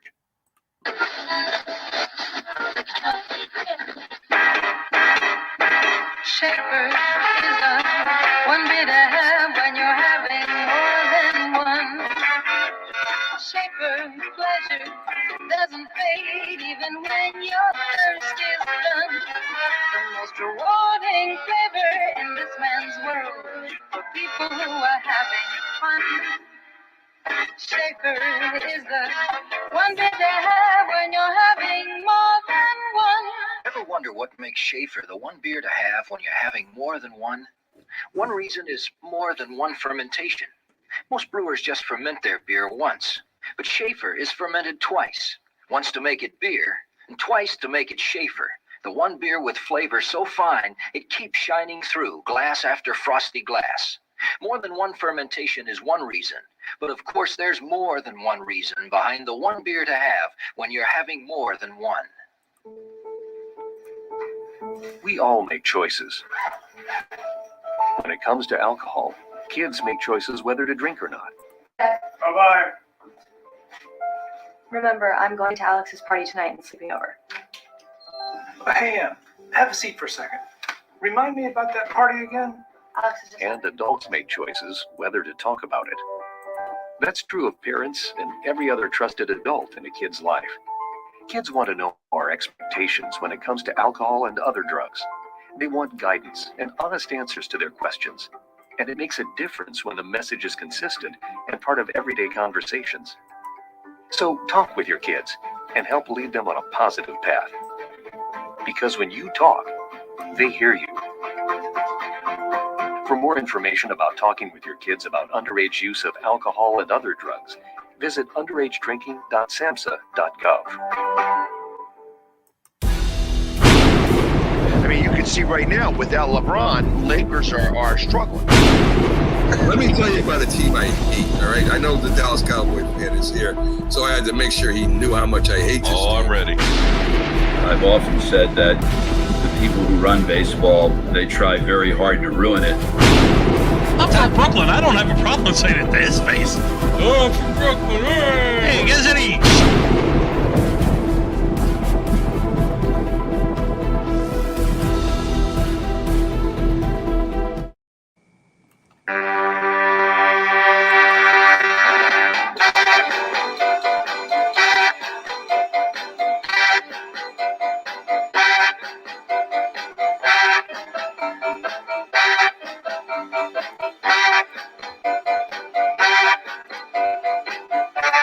Good morning, everyone, and welcome back to the Mac, Jack, and Jim Big Football Show. We've been having quite a show here with our guests coming back with their Super Bowl memories, whether they played or they viewed it. Jack going the furthest back when he was a young man watching the New York Jets win the first Super Bowl for the AFL at the time, becoming the AFC after that. I want to talk really briefly before I bring our special guests up. So the 70s belonged to the AFC. The 80s turned around and belonged to the NFC, starting off with San Francisco. San Francisco won 4 Super Bowls going into the early 90s. The Giants were there twice. The Redskins were there 3 times. Chicago in 85 went. And so the NFC really dominated into the early 90s with the Dallas Cowboys. So the NFC really owned that decade, which is really interesting, right? We have the NFL really dominating because there was no other league. The AFC comes in and they dominate the 70s, turns around in the 80s. And this guy was part of the team the year before they went to the Super Bowl. They played Chicago in the championship, lost the game. He didn't get a chance to get in the Super Bowl, but he was one of the main contributing players that, helped build this team from the wide receivers position. So I want to bring up Byron Williams and talk a little bit about the Giants and just before they went to the Super Bowl under Bill Parcells and what they were developing there and how they did it. So let's bring up our surprise guest here, NFL analyst Byron Williams. Who also does a show Byron. With Jim. Hey, Jeff, good morning. How you guys doing? Who also does a show with Jim Jeffco called J&B Talking Shop Wednesdays on YouTube and our Roku TV channel, Northeast Streaming Sports. So Byron, you were part of that rebuild with the Giants, who were, 81. I think they went the wild card game under Ray Perkins, but they were really awful for the 70s. I mean, they had the historic Miracle in the Meadowlands where they fumbled the ball with exchange between Zonka and Pisarcik. And I mean, they were just at the bottom of protests. And finally, they got George Young, and they started straightening it out with the 79 draft of Phil Simms, and then Taylor came after that, and they started building a team. What was it like under Bill Parcells as you guys are building into a Super Bowl team? Yeah, when I first got there, I got there in mid-season. I had went to Green Bay first. I drafted by Green Bay and then went to the Eagles. Dick Vermeer had me to go to the Eagles for a couple of weeks. And then when I got to the Giants with 8 games left to go, my rookie year, we only had won 3 games. When I first got there, Bill Parcells said that we got to do something that's going to change out the focus of this team. So he sent all the guys that was on injured reserve. He sent them home, and from that point on, we started turning the ship around. And of course, Phil got healthy. We got a couple of good linemen like Bill Roberts and those guys, and and of course our defense was spectacular back then. So we just we went into every game, played physical football, and we didn't score a lot of points, but we did the right thing. We didn't make mistakes. It was a team oriented, and it was just good to see how Bill Parcells built that team from within. So I mean, you were a run pound team with Morris and Ron Carpenter. When I first got there, Ron Carpenter, he carried the load. Then we got some big backs in, and of course, you got Anderson in there. But Joe Morris and those guys, they carried the load. We threw the ball probably 30 to 50% of the time. Not that many times, but we mostly ran the ball 65% of the time. But you guys, when you had to pass, you guys didn't have the grit. I mean, you didn't have all-star, all-pro receivers there, right? You had Ernest Gray early, then yourself, right. and Bobby Johnson and players like that. Right. But when you had to throw, you guys made big plays to keep drives alive and score touchdowns. Of course, Bavaro comes in later, one of the best tight ends at that time in his prime. I mean, but that defense, the Big Blue Wrecking Crew, it became known as, with some great defensive linemen and some really all-pro linebackers and a good defensive backfield too. I mean, you guys just dominated. Yeah, Terry Kennard and those guys. We when we first got there, they had an article called the Parcells Fabulous Five, talking about the receiver. That we had Ernest Gray, which was he had over 1,000 yards. Then we had Lionel Manuel, Bobby Johnson, myself, Phil McConkey, and Stacy Robinson. And each one of us could do something different. I had most of the blocking assignments, and I would run deep, because I could run the coverage off. But everybody knew their role, and we played it well. So that's very interesting. You brought up earlier. Everybody at injured reserve got sent home, and those Parcells didn't want nobody on there that's going to be lagging on injured reserve and maybe overstaying that. But that sent a heck of a message to the team. It did. I mean, the people said, "Man, we got to straighten up and fly right." And this is to address everybody. Everybody got a particular role. He wanted a certain atmosphere in and out of the locker room, and and what I love about Bill Parcells, he come up and talk to you on that field at any particular time of the day, any particular time of the period. But when you was in that locker room and when you was on the football field, it was about doing your job and eliminating mistakes and things like that. And that's what football should be about. So let's talk. There's a football player in the Giants, a defensive end, not a lot of people talk about. He led the defense in turnovers for touchdowns. Had a big play in Denver game. And we talk about Harry Carson, right? One of the greatest middle linebackers ever. LT, of course, a legend. But George Martin was a leader on that team. And he was part of that not counting sack club, right? The sacks weren't kept stats on the stats while he was playing, but he was around when Harry Carson, him and Harry Carson came in early, right? But what a player! What a big player he was at defensive end for you guys. Oh man, George Martin was one of the best players I have seen, and he, like I said, he don't get the accolade, but he actually was the opposite of Lawrence Taylor and the things that Lawrence was doing. But he intercepted balls. I know Jim caught a couple of touchdowns, but I can remember George doing the same thing, intercepting that ball. Had good hands. I mean, could catch a football and score some touchdowns from the defensive side of the things. But George was a spectacular leader. Never seen him curse, do anything rude.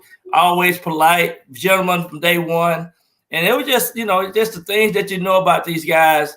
On the flip side, besides them playing football, some of the other things that they did in the community and what they meant to the city, those particular days. But George was one of those spectacular players that did everything correct. So when you come on, when we talk to you on Friday and you talk to Jim on your show, you talk about leaders in the locker room, and you're meaning players, right? And you say a lot of the problems that teams have is not just the coaching, It's the way the locker room is, that you should have a few guys on that team that the players look up to and try to emulate and try to work as hard, or they work harder studying based off these players. So what is the significance of that? I know Jim can speak to that too, and I'll ask him after I ask you. I mean, if you don't have those leaders in the locker room, which it doesn't look like the Giants have right now, or any of the bad teams right now really have, that somebody isn't taking, that team and players by the shoulder pads and kind of schooling them on how to play football correctly, professional football. Absolutely. We definitely had some people on our team, and we mentioned name Harry Carson. We had some people on that team that would straighten us up if anything was happening. I mean, we knew about players, what they did away from the stadium. Parcells had some people that make sure that, this particular player was brought home, things were done the correct way. And I think you have to have those inside locker room people to make sure that no mistakes. You don't never hardly hear about Giants players getting DWIs and things like that. And I think that's very important. I mean, you got an obligation to this team, and if everybody fulfill that role, then, you have a better success to go to the Super Bowl or go to the playoffs. And that's very important, not only for you as a team, but also for the fan base and everything else. So, it's very important that those things be addressed early on. And that's one thing Bill Parcells did. He set the rules, he set the guidelines, and he knew everybody. He kind of knew your off the field type accolades and things that you might be getting into. But he reminded us each and every week that you're here for a purpose, and that's why he had so much success. I believe that. Jim, on your teams, right? You had those leaders when you first came in, and after you became the veteran there. Yeah, well, first of all, I'd like to say that that's the problem with this era, because there's so much, because of salary cap, because players are moving so much, it's hard to develop those leaders in your locker room. And the young guys, like the quarterbacks, like we talked about, the Joe Burrows, the Patrick Mahomes, these guys have to be the leaders, because Tom Brady, because they'll be there in an extended period of time. But in myself and Byron's era, you had guys that were there, the Tony Dorsett's, the Randy Whites, earlier in my career, guys like that were leaders. Then you looked on later on, you had obviously the Troy Aikmans, the Emmitt Smiths, the Charles Haley was a great leader. People don't realize that. Charles Haley was a really good, he had his issues, but he did a lot of things that helped the team. But you did have those personalities within your locker room that helped you become obviously a better team, and they could get in people's face and get in players' face, because they didn't just talk it, they walked it on how they played. And we had guys like that. We had a lot of alpha dogs, and that helped our team, because these guys, and myself included, would get in the younger guys, hey, that's not our way. We do things like Byron was saying. That is not the way it's done here. There's a certain way you've done it, and that was done to me as a younger player. This is the way to be a professional. So for both of you then, I mean, Jimmy, later in your career, I mean, you almost had to take a personal interest to have a successful team, and the players and the talented players that were there that you knew could be really good, but they may be a little messed up in the head. They may have their priorities a little different. So it was up to you more than the coaches, from what I'm understanding, because, they're going to listen to you. Yeah, the coach says what the coach says, and yes, and I'll do what you say. But if the players are saying this to you too, I mean, they mean business. So yeah, it really does. You look at the Rams with Andre Whitworth. He played for both teams, Cincinnati and the Rams. He's 40 years old.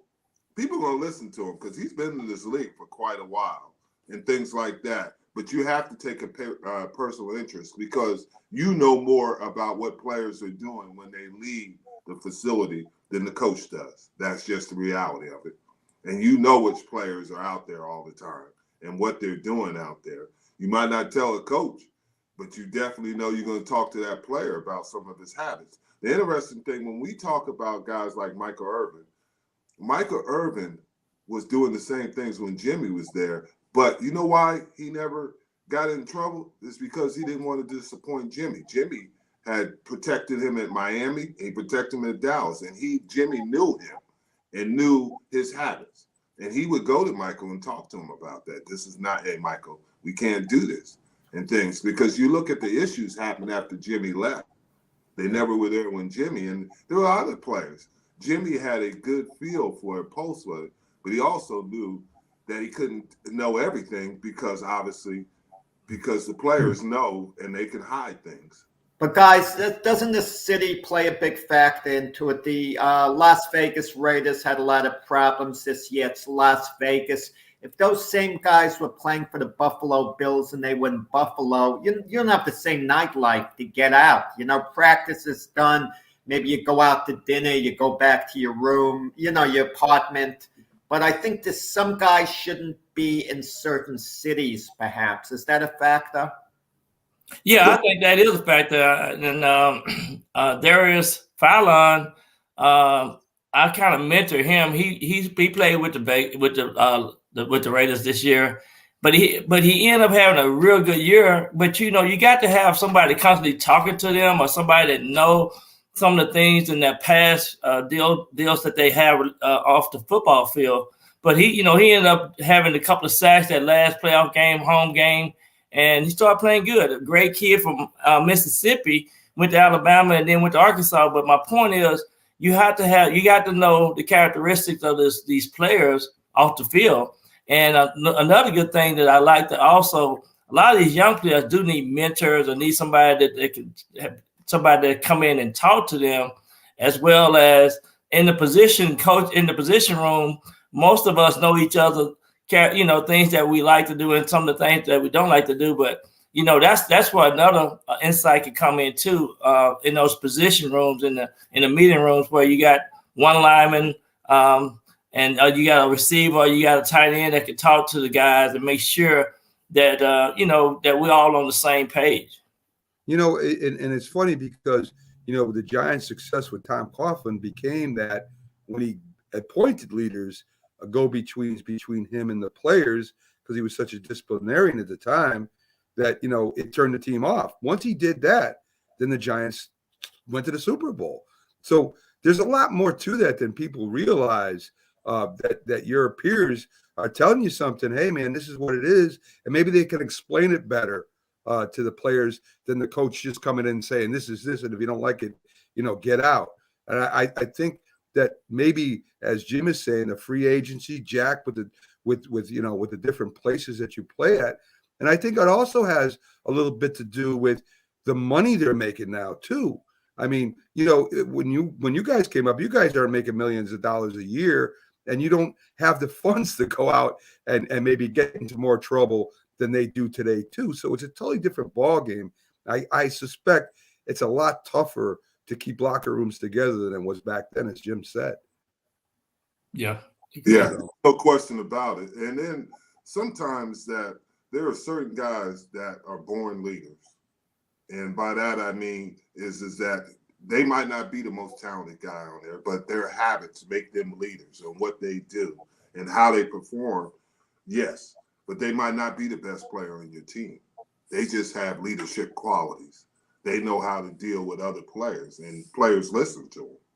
Because I've seen guys that were great leaders that weren't the most talented players on the team. It's just how they handled themselves, how they went through various things, and how they, you know, it was just when they walked in there, they got respect. And some of it was negative. Some you have negative leaders and you have positive leaders, but they have those qualities. And I suspect the coaches will keep around somebody, even if he's not as talented as maybe his other players, that is a good leader, that does set an example. I think they kind of know that, right? So, yeah. I mean, all great stuff that you won't hear nowhere else. That's a great point by Jim. These negative leaders could destroy a team. Yeah, they can split a team up. There's no question, and you have them. There's some guys that are negative leaders. They don't, you know, they're there for them, but people follow. Yeah. Yeah, and it's in all sports. Oh, definitely. So A little bit about Byron Williams. He also has youth camps that he sponsors during the year, where he goes out into different communities, brings in some ex-NFL players, and they talk to the kids, and they have a little camp and competition. And that's the great thing about these two guys, which I love. I love that I know them now, is that they're not just, hey, this is what I did and I'm great. They're both very humble men and both very good at what they did. But they go out in the communities and they help people. They help raise a lot of funds for a lot of different organizations involved in the youth or in, and raising money for different institutions. And that you don't hear about either. You hear about, this guy did this and, he beat up his wife and he played football for 10 years before. You really don't hear this type of news. So this is why I'm glad I met these guys and got to know them. And not only tremendous football players, but tremendous human beings. So enough. I just want to ask Byron one thing before I goes off. Wait a minute, I bought something for you. I bought the Byron Williams football. I'm gonna teach you how to catch. That's about the only thing I could do when I played 8 years old. I couldn't do anything else. Okay. What you got to ask me? The matchups today. We don't know what the matchup are going to exactly be because the coordinators are going to move guys around all the time. But Odell Beckham Jr. against Eli Apple. They practiced against one another constantly when they were on the Giants. Does that factor in? Does Eli Apple go to Zach Taylor, the Bengal head coach, and say, I practice against this guy. I can keep him on check, put me on him. Does the coach listen to that? Or does he just look at the game film? How does that work out? Two guys who practiced against one another, former teammates. Right. I'm glad you said that because I believe that have happened. That's been a conversation this week. And I think Eli want to take that challenge on. But I think Odell Beckham just had his girlfriend's pregnant or whatever, but he got a baby in the oven. I think he's going to be fired up. So I think that will happen. But yeah, and that's the good thing about this game. There's going to be some great matchups, and we'll see who got the best talent at the end of the day. But yeah, I think that was said. That's a storyline. If his wife's in labor right before the game, to me, this sounds cruel. You play the game. I hate to say it. You play the game right before. You don't miss the game, but people are going to be outraged. How do you miss the birth of a kid? I mean, if you guys were in that situation, putting you in the spot, I mean, right before the game, you have to be, I can't see leaving the stadium 10 minutes before the game. No, that won't happen. That won't happen. I don't think that'll happen, though. Yeah. And, when I had my twins, I went into Atlanta late. We were playing the Atlanta Falcons because my twins were born there. It was before the game. And they just flew me there on a private jet to make sure I got to the game. But I was there for it. Oh, no, regular season game I'm not talking about. I'm talking about in the locker room 5 minutes before the game. Do you leave the game and not play the game? They're probably not going to let them know. Right, I'm only talking about that scenario. I believe you. Yeah, they probably won't let him know. I think they'll wait 3 hours and tell him after the game. Yeah, congratulations. Yeah, there you go. So I want to piggyback on what Jack said before I get your pick, Byron. I mean, you've got some really tremendous matchups. I would imagine if I'm a defensive coordinator for the Bengals, I'm doubling Cooper Kupp, I'm doubling OBJ, and then the rest, whatever. I mean, if I got to play zone underneath or I got to go man underneath, I don't want to get beat deep by the Rams, right? I don't want that because that could happen. And on the other side of the ball, I don't know if it matters if you even double Jamar Chase or not. I don't think that really matters. I think they're going to roll the coverage towards him. I think they're going to double him. But then that opens a lot of different receivers for Cincinnati. So it's going to be really interesting to see that chess match between the offensive coordinators and defensive coordinators. Absolutely. And another thing, too, that's going to play a role is the time of this game, the length of time.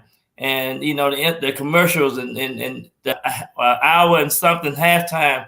So you're gonna have to really have some spectacular play, some special moments and those momentum changes. Bill Parcells used to always talk about that. Probably gonna be 5 plays that gonna determine the outcome of this game. It might be on defensive side, special teams, and then maybe some of the coaching decisions out there. But definitely, you know, the quarterback position is going to be a key, and the defensive line, I think, going to be a key. So we'll see how the momentum go with the way the ball rolls and stuff. I agree with you. Go ahead. But with the long half times, you also get to make better adjustments. And we talked about the weather out here in California also. So that gives them more time to recover too.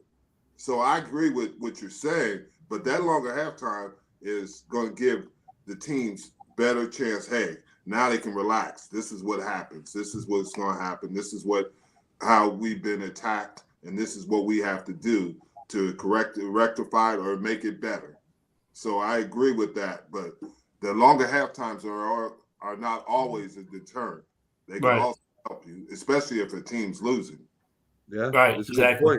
You know, when we interviewed Phil Simms, he said he took a nap during the Super Bowl halftime. So I don't know what the heck was going on with him. Byron, I want your pick. I think I know what you're going to say because you said it before. But I changed my mind. Oh.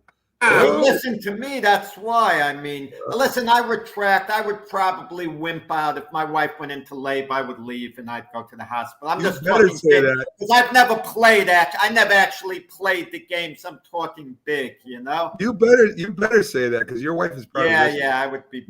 Yeah, okay, I would Byron, what do you got? What does this mean? Joe Burrow. What does this mean? Joe Burrow. I think Joe Burrow ain't gonna light the cigar. He's not I think the Rams gonna win. I changed my mind. I was with the Bengals, but I just think the Rams will win this game. They just gonna be better prepared. I believe it. They got more experience on the defense, and I'm giving the nod to the coaches. And of course, you got to give the quarterback the nod with the Bengals, but I just think the Rams has prepared themselves to bring the Super Bowl win in tonight.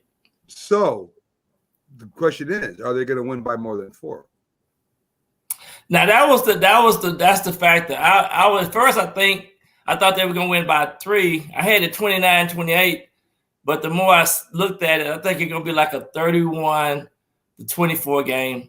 So the Rams will win by the points. You know, Jim mentioned the Heat. You have to think it's more likely to be a high-scoring game than any type of defensive struggle in the Heat like that.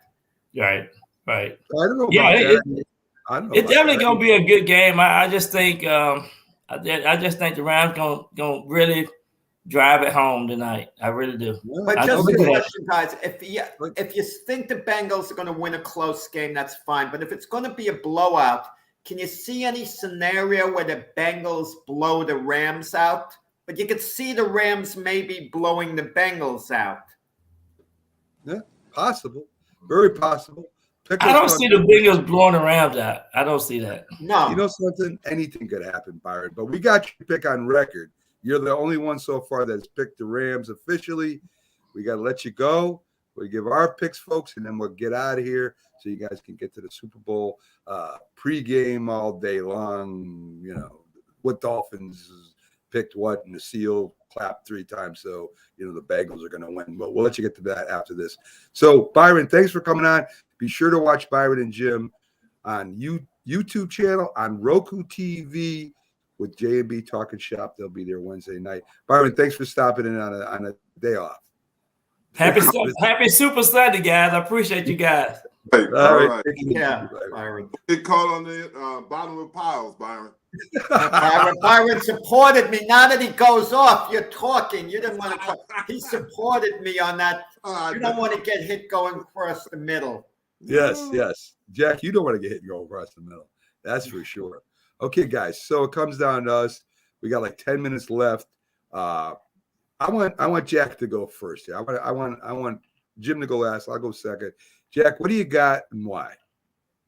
I got to go with the Rams. Too many impact players there. I mean, you know what it was with Joe Burrow? He got the Bengals to the Super Bowl.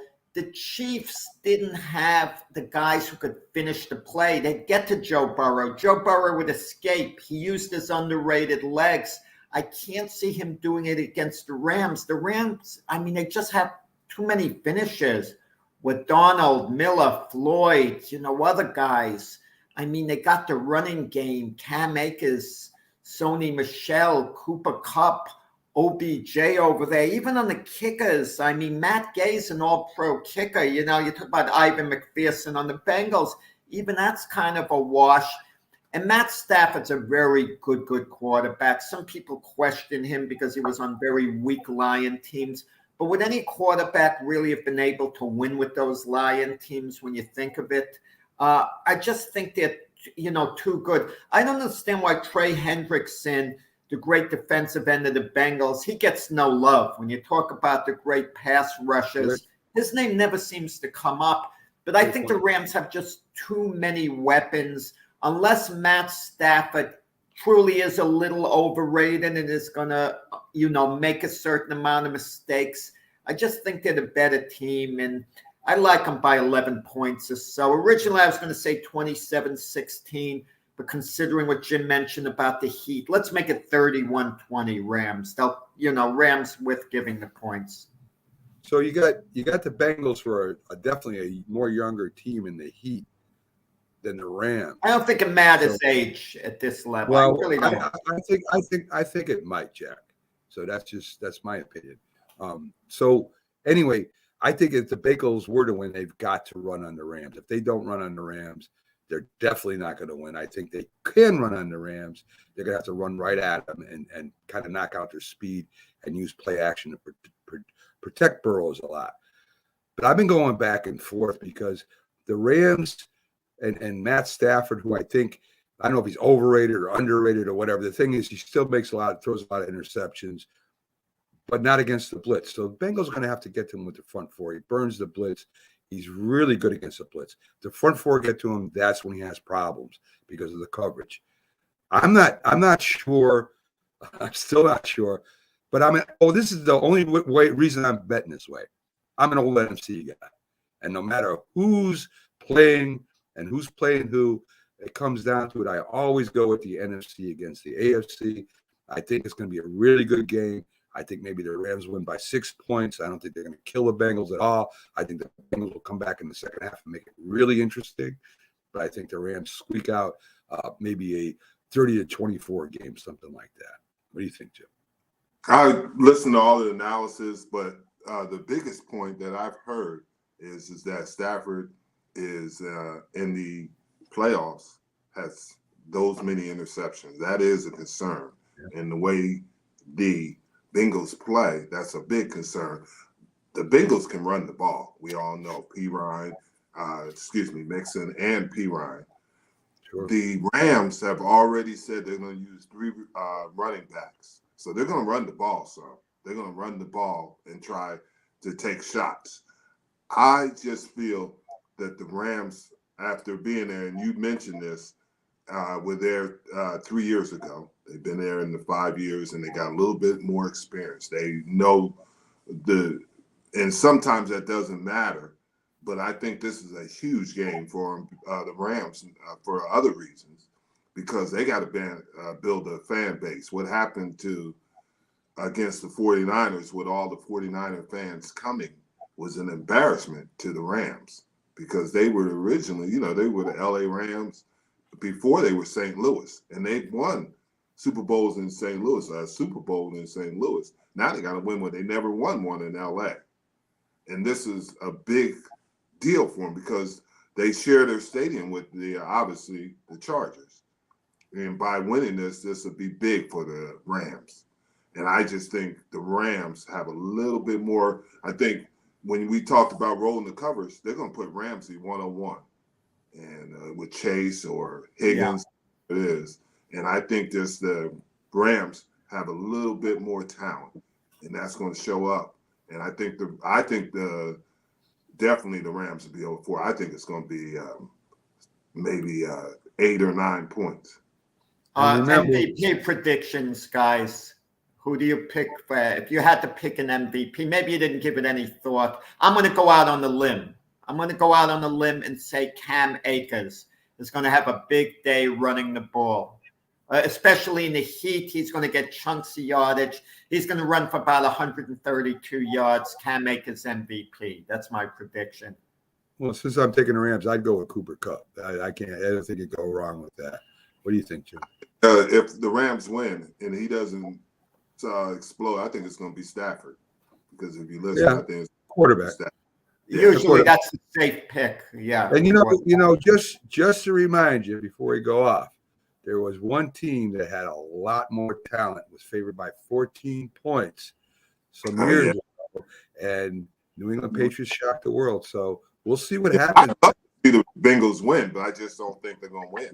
Yeah. I mean, I can't see Joe Burrow squirming out of the pass rush with Aaron Donald getting to him the way he did against the Chiefs. I just don't see him. Well, trust me. They had him so many times, and he got free and would use his legs to make a big first down. Trust me. They're going to see it. Von Miller, after them. The offensive line is going to pay a lot of attention, especially with that pressure. 9 sacks against the Titans as well. I tell you what the Rams are going to do. Oh man, they have to work. They're going to have their backs blocking for Burrow, their tight end blocking for him, and that's not going to have as many targets. More importantly than the debt, Jack, they're going to have to run the ball to slow down that. Yeah, I agree. And if they can't do that, they run the ball against the Rams. Yes, you can. You definitely can. So it should be an interesting game, folks. Thanks for tuning in to our Super Bowl show. Always love having our big views on Sunday. Enjoy the game. I'll be working, but I'll have the big TV on behind me, and I'll be scoping it out every chance I get. Should be a good one, and I hope your team wins. Have a great day, folks. Have a great day, guys.